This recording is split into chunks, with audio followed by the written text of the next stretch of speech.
Hello दोस्तों, स्वागत है एक बार फिर आपके अपने चैनल लॉस्ट वर्ल्ड ओशन पर, जहां हम प्रकृति के सबसे बड़े चमत्कार अमेजन रेन फॉरेस्ट की कहानी को आगे बढ़ाने जा रहे हैं। पिछले भाग में हमने देखा कि कैसे करोड़ों साल पहले धरती की हलचल और बारिश ने इस विशाल जंगल की नींव रखी। लेकिन दोस्तों, ये तो बस शुरुआत थी। आज भाग 2 में हम बात करेंगे कि कैसे अमेजन दुनिया का सबसे जैव विविध जंगल बना और इसमें सबसे बड़ा रोल किसका था। जी हाँ, वो है अमेजन नदी, इस जंगल की जीवन रेखा। तो तैयार हो जाइए, क्योंकि ये कहानी आपको जंगल की गहराइयों और जीवन के अनोखे रंगों से रूबरू करवाने वाली है। चलिए शुरू करते हैं।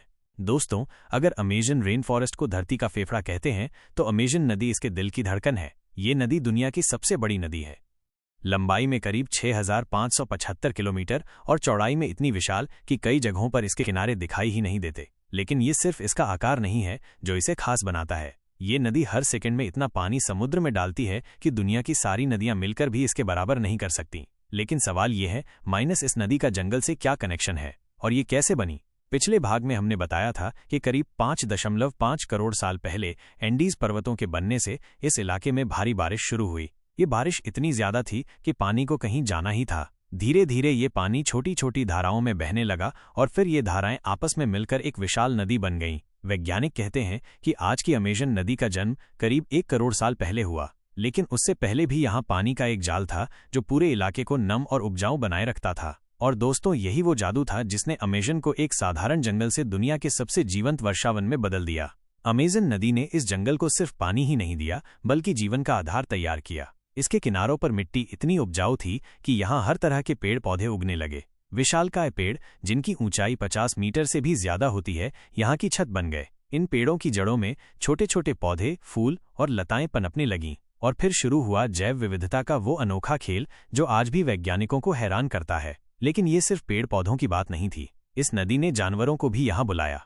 सोचिए, जब नदी और जंगल ने मिलकर एक ऐसा घर बनाया तो वहाँ कौन कौन नहीं आया। नदी में पिरान्हा मछलियां, विशालकाय एनाकोंडा और यहाँ तक कि गुलाबी रंग की डॉल्फिन भी। हाँ दोस्तों, अमेजन नदी में गुलाबी डॉल्फिन होती हैं, जिन्हें स्थानीय लोग बोटो कहते हैं। ऊपर जंगल में रंग बिरंगे मैका तोते, चीखते हुए बंदर और छिपकली से लेकर जगुआर तक हर तरह का जीवन यहाँ बसने लगा। वैज्ञानिकों का कहना है कि आज अमेजन में 4 लाख से ज्यादा पौधों की प्रजातियां, 3000 से ज्यादा मछलियां और 1300 से ज्यादा पक्षी हैं। और ये तो वो हैं जो हमें पता है, न जाने कितने अभी भी अनदेखे हैं। लेकिन दोस्तों, अमेजन की जैंदर विविधता का राज सिर्फ नदी नहीं, बल्कि यहाँ का मौसम भी है। यहाँ हर साल 2 मौसम होते हैं, बारिश का मौसम और सूखा मौसम। बारिश के मौसम में अमेजन नदी इतना पानी लाती है कि जंगल का बड़ा हिस्सा डूब जाता है। इसे बाढ़ का जंगल कहते हैं। इस दौरान मछलियां पेड़ों के बीच तैरती हैं और जानवर ऊंचे इलाकों में चले जाते हैं। फिर सूखे मौसम में पानी कम होता है और जमीन फिर से दिखने लगती है। ये चक्र हर साल चलता है और इसी चक्र ने यहाँ के पौधों और जानवरों को अनोखे तरीके से ढालना सिखाया।